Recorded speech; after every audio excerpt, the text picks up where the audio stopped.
أعمالنا من يهده الله فلا مضل له ومن يضلل فلا هادي له أما بعد. Bapak Saudara maka Allah, para pengurus, ketua dan ketua ya, ketua lama dan ketua baru, imam kita, para muazzin, para pengurus yang lainnya, kawan-kawan yang menemani saya, BPR juga, dan semua yang hadir di hari yang aktif. Malah kita ngaji ya, alhamdulillah, karena saya liburnya justru di tengah pekan ini, ngajarnya malah hari Selasa dan Sabtu ya. Selasa ngajar S1, Sabtu ngajar S2 dan S3. Jadi saya bela-belain nanti pagi Sabtu harus balik ya.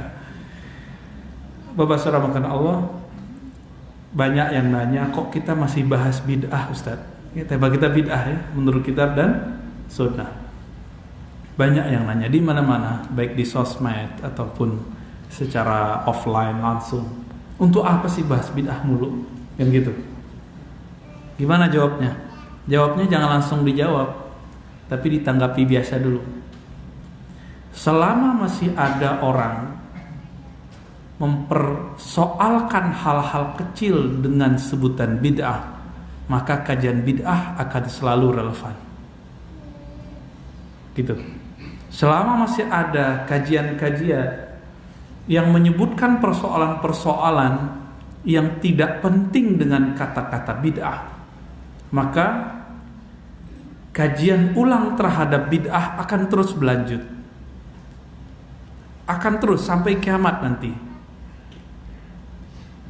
Selama masih ada orang menuduh umat Islam yang beramal dengan ilmu fiqih yang bermazhab, akidah yang bermanhaj, maka selama itu pula perseteruan itu akan terus berlanjut. Jadi kapan berhentinya? Gak akan pernah berhenti. Sudah berapa kali saya kesini dan tema ini tidak pernah. Tapi saya tidak boleh menghukumi orang dengan paradigma berpikir saya. Saya harus memberikan apa yang orang butuhkan.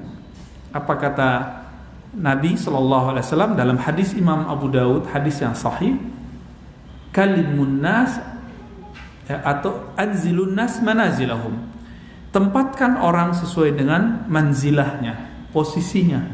Jika dia memang tidak memahami ini dengan baik, ya jangan kita paksa dia benar-benar faham.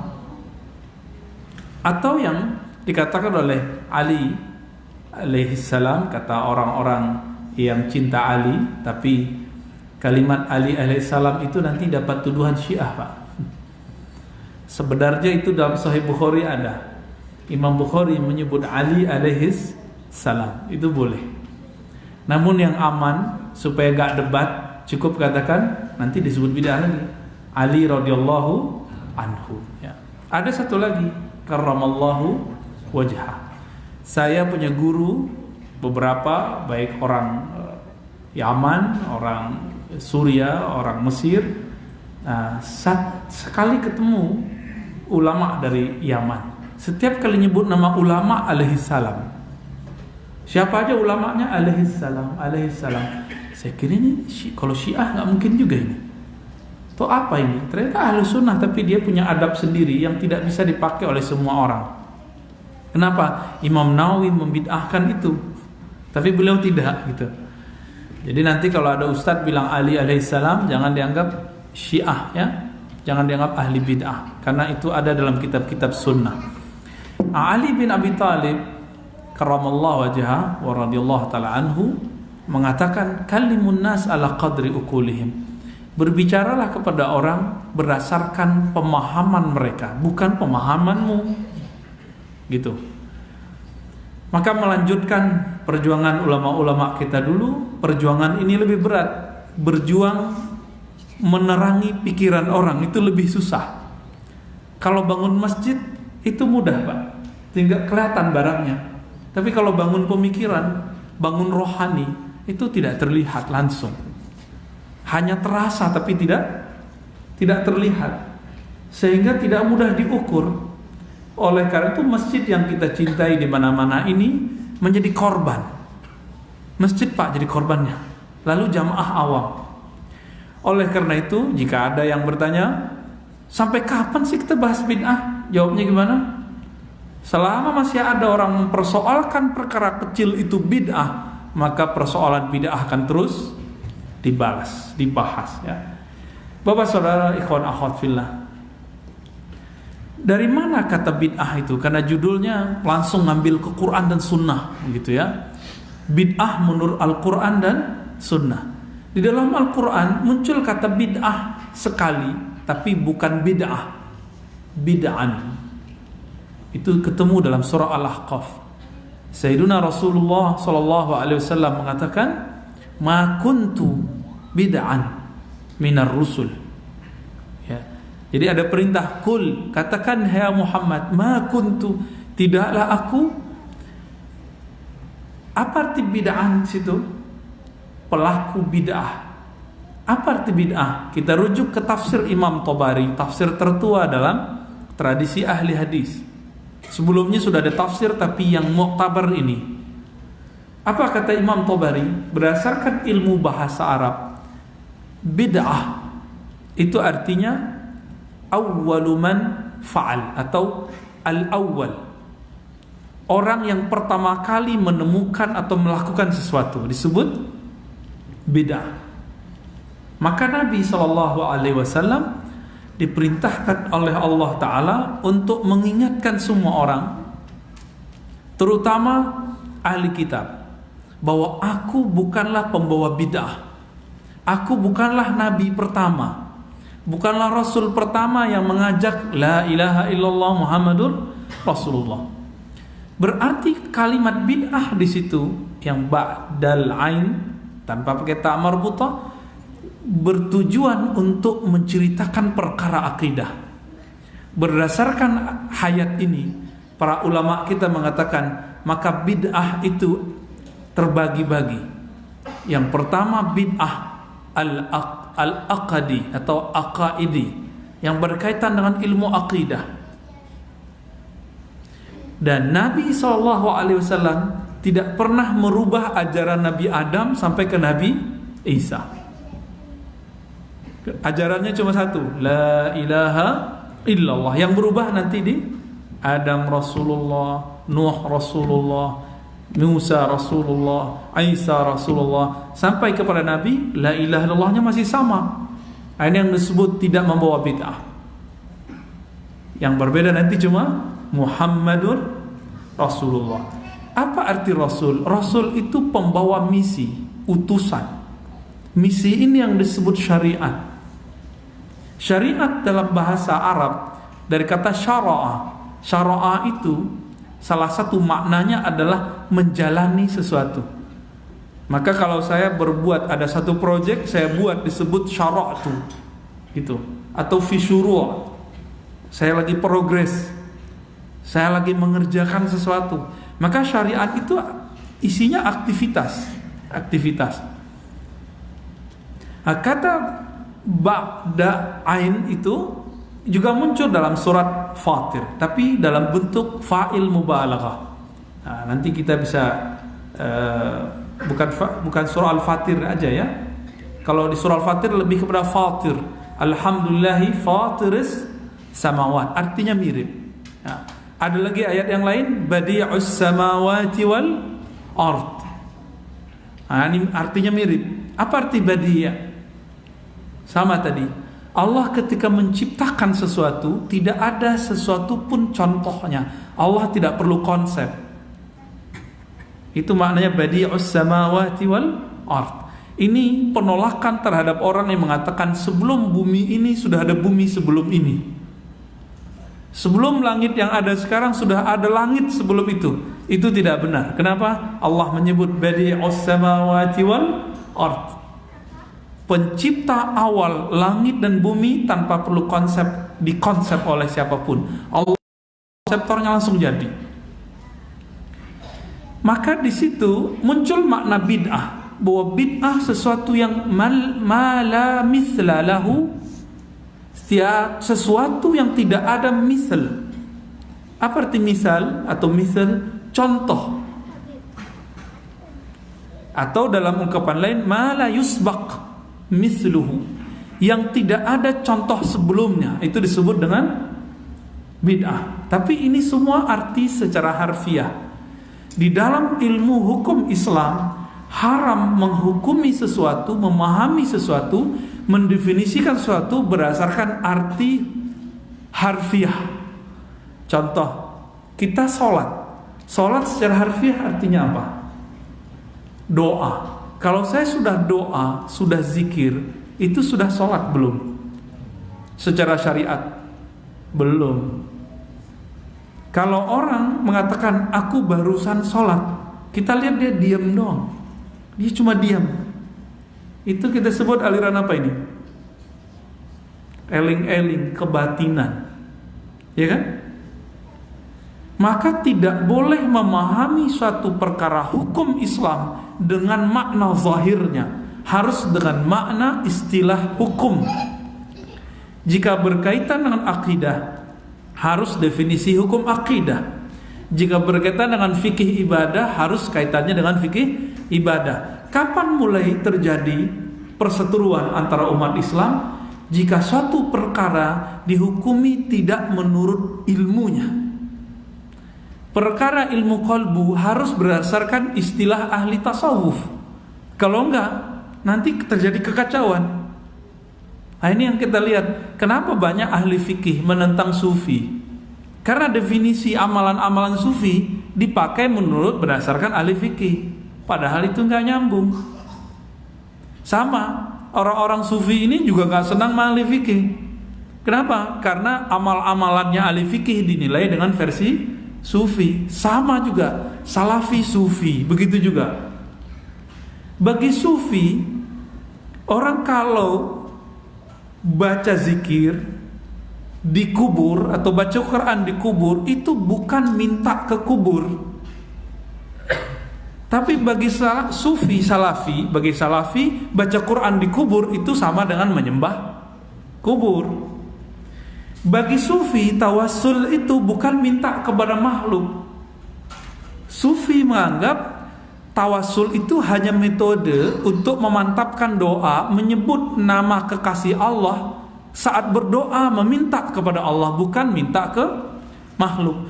Tapi yang dibayangkan oleh salafi, tawassul itu adalah apa?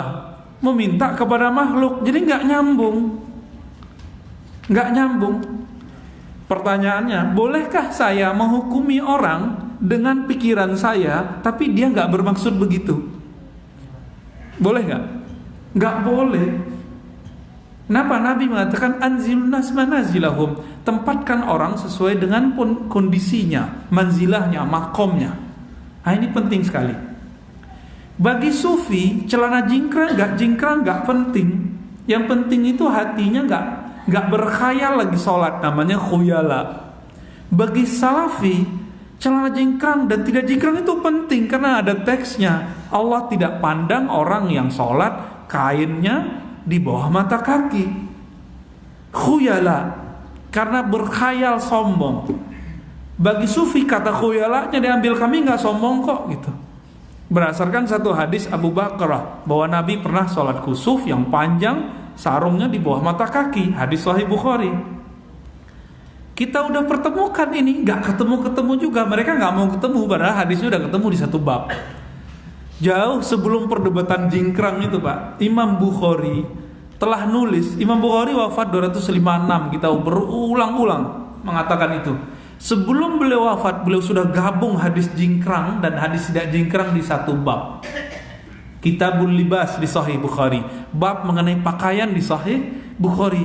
Udah beres sebenarnya di tangan Imam Bukhari. Cuma kalau bukan yang mengerti sanad hadis Bukhari yang membaca, jadinya begitu lagi. Bagi sufi, jenggot gak berjenggot itu gak penting. Tapi bagi salafi penting. Kenapa? Itu berbeda dengan ahli kitab. Bagi sufi, lo ahli kitab sekarang gak berjenggot.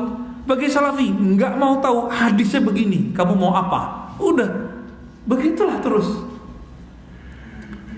Maka sekarang saya mengajak Bapak Saudara ikhwan akhwat fillah, coba lihat cerita Imam Ahmad, kisah Imam Ahmad, imam salaf bukan salafi.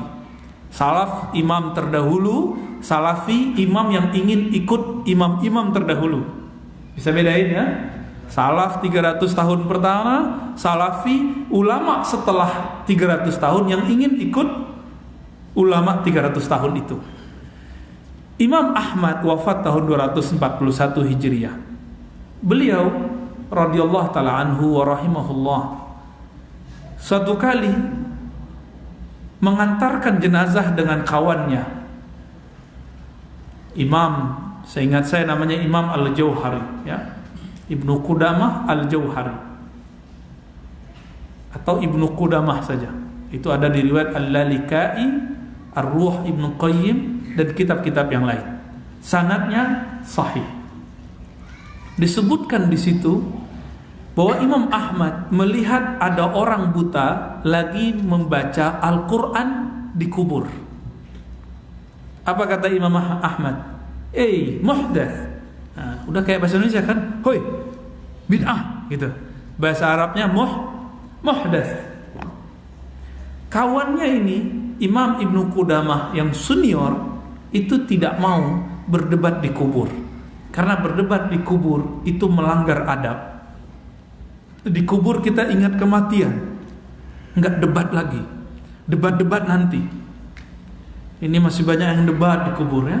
Bentak-bentak orang di kubur karena cuma masalah sedikit, masalah kecil. Lupa kalau dia bakal mati. Setelah keluar dari pemakaman, di pintu makom itu, di pintu masuknya, Imam Ibnu Qudamah ini ngajak ngobrol. Enggak langsung jatuh, ente salah ini. Coba lihat, imam-imam dahsyat ngomongnya. Kita aja emosional, Pak. Apa kata kawan Imam Ahmad ini? Ya Aba Abdullah, hai bapaknya Dullah, ya, Bapak Abdullah. Imam Ahmad itu julukannya Bapak Abdullah karena anaknya Abdullah. Apa pendapatmu riwayat si fulan dari Ibnu Umar? Oh, riwayatnya sahih, boleh ditulis, boleh diriwayatkan. Oh, masuk dah. Apa kata kawannya ini? Aku mendengarkan si fulan yang kamu katakan baik itu meriwayatkan dari si fulan, yang kedua dari Ibnu Umar. Nah, kita ringkas aja. Bahwa Ibnu Umar, nah di cerita itu sebelum Ibnu Umar, ulama tabi'in memerintahkan agar kalau dia mati bacakan beberapa ayat. Dan ulama tabi'in ini mengatakan, aku mendengar Ibnu Umar berpesan juga begitu. Apa ayatnya? Surah Al-Fatihah, Alif Lam Mim sampai 5 ayat, ayat kursi, Amanar Rasul dan kul itu ya. Lalu apa kata Imam Ahmad? Oh, ada riwayat begini. Iya. Akhirnya dia panggil itu orang buta yang sedang mencari jalan keluar dari makom, dari tempat kuburan. Karena dia buta, belum nyampe di luar. Ya. Imam Ahmad sudah sampai di luar, dia belum sampai di luar. Apa kata Imam Ahmad? Kawan, kamu teruskan baca Quran di kubur. Dan ini disebutkan oleh Imam Syekhul Islam Ibnu Qayyim Al-Jauziyah, Imam Salafi yang mentartib ajaran Ibnu Taimiyah yang bergelar juga Syekhul Islam. Dua-duanya Imam Salafi. Saya sebutkan ini kepada kawan-kawan yang Salafi, dia nggak percaya karena saya yang ngomong. Karena Ar-Razi yang ngomong tamatan UIN Ciputat. Karena Ar-Razi yang ngomong UIN Ciputat Darussunnah murid Ali Mustafa Yaqub. Gak level gitu. Oh, disinilah mereka tidak lagi mengikuti manhajnya Imam Salafi Ibnu Taimiyah. Imam Ibnu Taimiyah, apa kata beliau? Ta'riful rijal bil haq, lal haq bir rijal. Kamu kalau ingin mengenal orang, jangan kenal orang itu siapa dia, tapi kebenaran apa yang dia bawa. Jangan nilai kebenaran oleh siapa yang membawa. Nah, kebanyakan kita gimana? Kita menilai kebenaran dengan siapa yang ngomong. LCMA enggak? Ya kan? Tamatan Timur Tengah enggak? Atau Timur Barat? Kalau kita Timur-Timur, Pak. Timur-Timur lagi ya. Ini manhajnya Ibnu Taimiyah, Syekhul Islam. Dan guru kami berkali-kali juga menyampaikan itu. Kita baca di kitabnya Majmu' Fatawa, beliau mengatakan itu. Mengenal kebenaran itu bukan berdasarkan siapa yang ngomong, tapi berdasarkan data kebenaran itu. Bisa dicek hari ini. Kitabnya ada ya. Kitab Imam Lalikai ya. Kitabnya tentang akidah Ahlussunnah. Disebut Imam Ahlussunnah, beliau ahli hadis.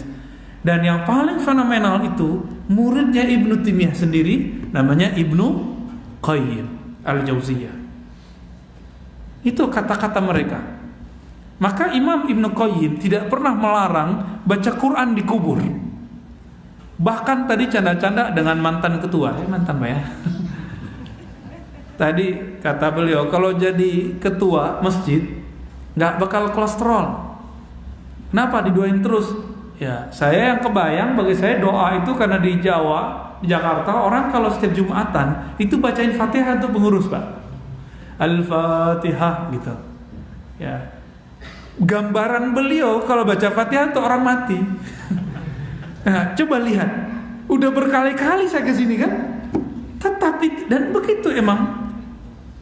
Artinya kalau kirim Fatihah, yang terbayang bagi saya masjid di Jakarta, yang terbayang beliau orang mati.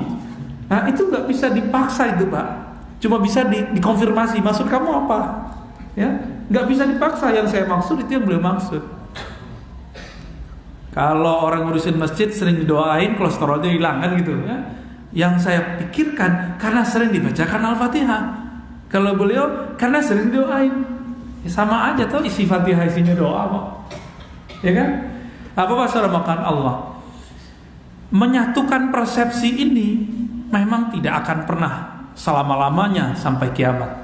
Yang hanya bisa adalah menghargai persepsi yang ada. Hanya itu yang bisa.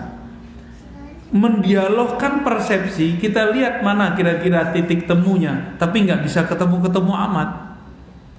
Sudah berapa lama ulama kita mencoba mempertemukan NU Muhammadiyah? Ketemu nggak? Paling kiainya yang ketemu, jamaahnya enggak. Ya kan? Kita buat beberapa tahun lalu dialog Salafi Sufi, titik temu Salafi Sufi di salah satu cabang MUI di daerah. Yang datang dituduh syubhat. Kenapa? Bermajlis dengan Ar-Razi, Ustadz Subhat. Ya, kalau sudah menganggap orang syubhat, kapan dialognya? Dan yang perlu kita tahu, Allah tidak pernah suruh kita bersatu. Yang Allah suruh cuma wa aslihu, fa aslihu baina akhawaikum. Islahkan saudaramu. Namanya saudara sering tengkar nggak? Saudara sama saudara sering tengkar nggak? Jadi Islam ini kayak ibunya kita, rumah bersama.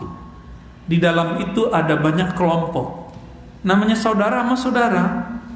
Masalah logo aja bisa nggak sapa-sapaan, Pak. Ya. Masalah pas lagi laporan nggak nyebut CC aja dia tersinggung, bisa begitu. Kalau dulu kan cuma pakai CC, sekarang karena pakai spanduk, masalah logo Pak sekarang. Di mana-mana, nggak hanya di sini, di mana-mana begitu. Bapak salah makan Allah. Jadi yang nggak mungkin orang itu benar-benar bersatu, yang bisa cuma islah. Tapi islah itu tidak sekali. Islah itu berkali-kali. Islah itu bukan mensatukan orang, tapi islah itu kira-kira kita bisa damai di mana, gitu. Ya, maka masjid ini semoga jadi tempat islah, jadi rumah bersama. Bisa nggak? Tapi kalau masih nyala-nyalahin orang nggak bisa. Kayaknya itu judulnya makanya gini-gini lagi ya. Kita mau islah, dia nggak mau islah, itu problemnya. Emang dari dulu begitu, ya. Itu baru satu contoh. Coba kira-kira sebabnya apa Imam Ahmad mengatakan ini bid'ah? Selevel Imam Ahmad hafal 1 juta hadis. Antum hafal berapa hadis? Wajar, banyak kosakata bid'ahnya. Ya. Imam Ahmad hafal 1 juta hadis, mengatakan bahwa membaca Quran di kubur bid'ah. Gitu kan? Lalu dikomentari oleh kawannya bahwa itu tidak tepat, tapi dengan cara yang pas. Karena Imam Ahmad itu hanya terima hadis pakai sanad, maka kawannya nggak debat, cukup bacain sanad, diterima. Maka barangkali ini sebab pertama kenapa ada orang memperdebatkan bid'ah. Barangkali dalil itu belum sampai kepadanya. Seperti Imam Ahmad, sekelas Imam Ahmad, dalil baca Quran di kubur itu boleh dilakukan oleh Ibnu Umar belum sampai kepada beliau, lalu dibacakan hadis oleh temannya, baru dia revisi.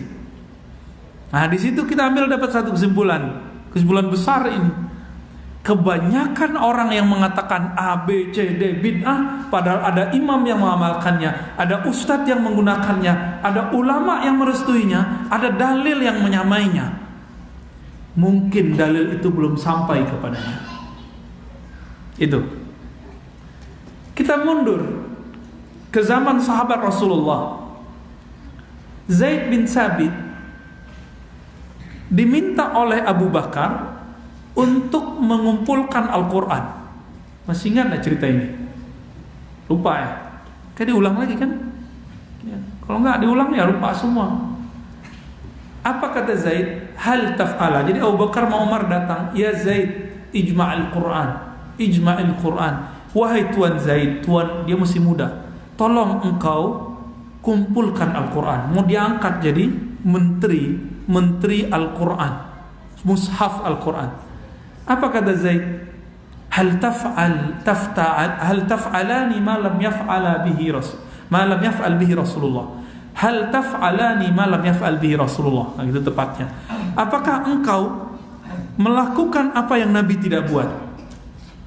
Dalam konsepnya Zaid, nah ini definisi kedua, bahwa bid'ah itu menurut dia apa? Sesuatu yang Nabi tidak buat. Apakah Abu Bakar dan Umar akan membuat sesuatu yang Nabi tidak buat? Apakah Abu Bakar dan Umar akan menjadi imam ahli bid'ah? Itu pertanyaannya. Mungkin gak?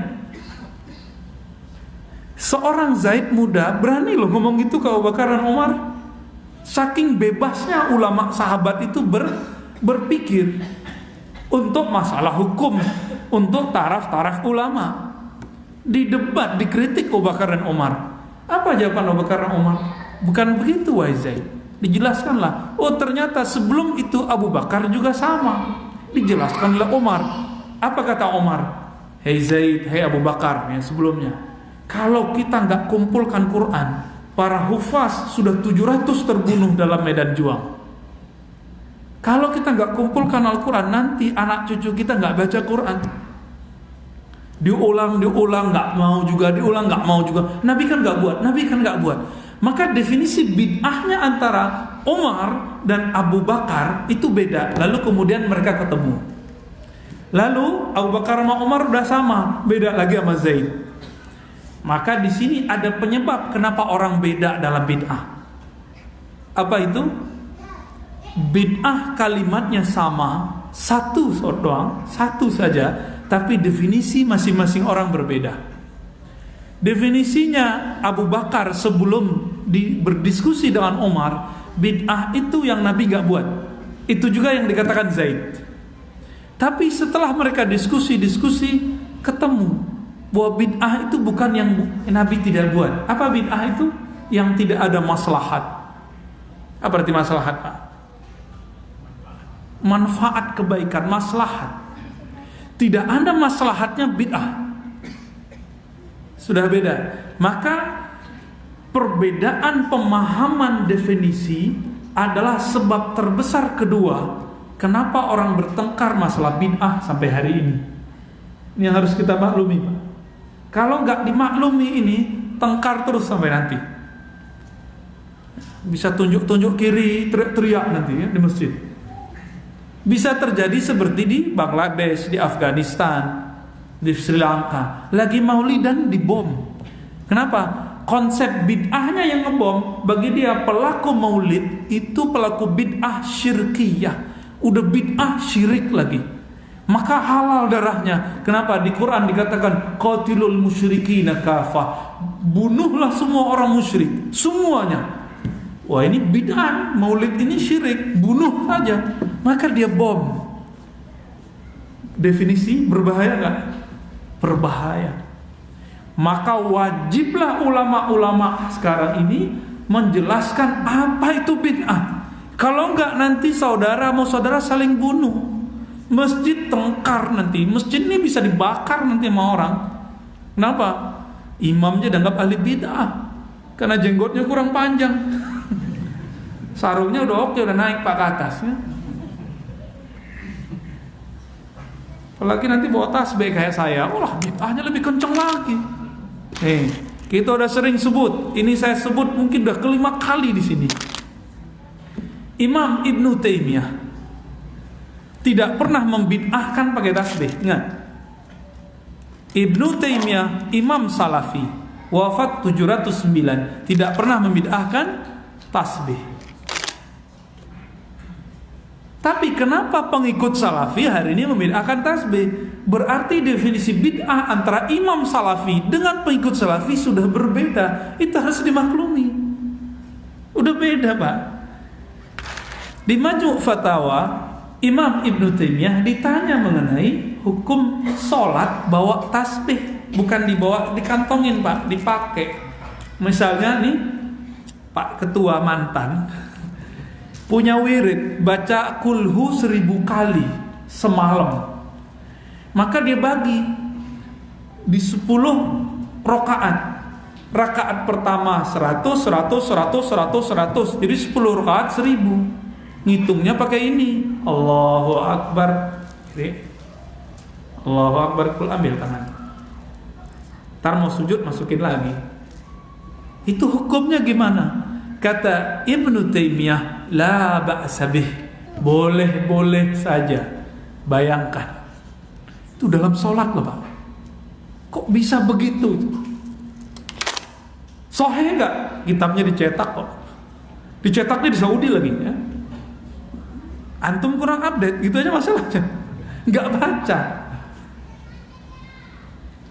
Saya sering cerita juga bahwa Ibnu Taimiyah setiap kali tidak faham satu ayat, maka beliau mengulang-ulang Al-Fatihah, bertawassul dengan Al-Fatihah, semoga Allah membuka pemahamannya membaca ayat tersebut. Berapa dibacanya? Imam Sofadi mengatakan 40 kali. Adakah Rasulullah buat begitu? Nggak ada. Kenapa Ibnu Taimiyah buat padahal dia Imam Salafi? Gimana ceritanya itu?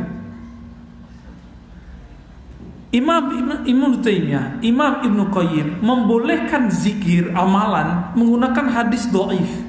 Kita bisa lihat di kitabnya Al-Wabilus Sayyib Ibnu Qayyim dan Al-Kalimut Thayyib. Dua kitab ini kumpulan zikir dua Imam Salafi. Beliau mengatakan dan menyebutkan hadis-hadis yang dhaif. Bahkan lebih mengejutkan, kalau amalan masih mending, ini hadis dhaif dipakai untuk perkara akidah. Itu dipakai oleh Imam Ibnu Qayyim dalam kitab Hadil Arwah mengenai kefanaan, kebinasaan neraka. Hadis dhaif semua, tapi beliau kemudian mengangkat hadis itu dengan hukumnya sendiri. Hadis dhaif bahwa neraka kekal atau binasa, Pak? Nanti kekal apa binasa? Kalau akidah Ahlussunnah neraka apa? Kekal. Tapi Ibnu Taimiyah dan Ibnu Qayyim menggunakan hadis dhaif bahwa neraka akan binasa. Hadis dhaif. Ayo, gimana tuh? Bab akidah lah. Bahkan lagi imam pendiri Wahabiyah Muhammad bin Abdul Wahhab rahimahullah, gelarnya juga Syekhul Islam, Syekh Yasin Al-Fadali nulis Syekhul Islam Muhammad bin Abdul Wahhab. Said Muhammad Alawi Al-Maliki juga nulis Syekhul Islam. Maka di tahzir ini, jadi siapa saja ulama aswaja kalau ngomong mereka ini Syekhul Islam, dibully oleh kelompok ekstremis Aswaja. Jadi Aswaja itu juga ada ekstremnya Pak, tapi minoritas kecil sekali. Muhammad bin Abdul Wahab rahimahullah menggunakan hadis dhaif dalam kitab tauhidnya. Bayangkan. Sekarang Salafi atau Wahabi, terserah namanya itu sama. Walaupun kemudian mereka ngeles Wahabi itu Abdullah bin Rustum apa itu, nggak ngerti sejarah aja ya. Udah jelas kok, Syekh bin Bas menyebut itu dalam Majmu' Fatwanya. Wahabiyah itu gerakan dakwah Syekh Muhammad bin Wahab. Ibnu Utsaimin juga begitu. Mereka nggak sebut tuh Abdullah Rustum apa itu ya. Buat hoax lagi kalian itu ya. Enggak.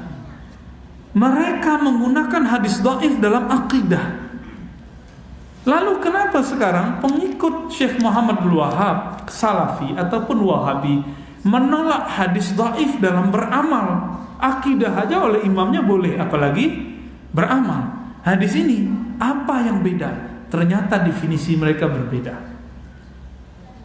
Atau terlalu percaya sama imam, masa sih gitu? Masa Ar-Razi nggak mungkin? Ya, kalau Ar-Razi yang cerita Ibnu Taimiyah nggak percaya kita. Padahal kitab yang kami baca sama. Nah, di sini Bapak Salmakan Allah. Jadi perbedaan asumsi persepsi itu sudah terjadi sejak zaman sahabat. Tapi sahabat tuh mau ngobrol. Lihat bagaimana emosionalnya Abu Bakar bilang sama seperti Zaid. Hei Umar, apakah engkau buat yang Nabi tidak buat? Kata Zaid, ya Abu Bakar, ya Umar, apakah engkau buat yang Nabi tidak buat? Itu bid'ah versi mereka.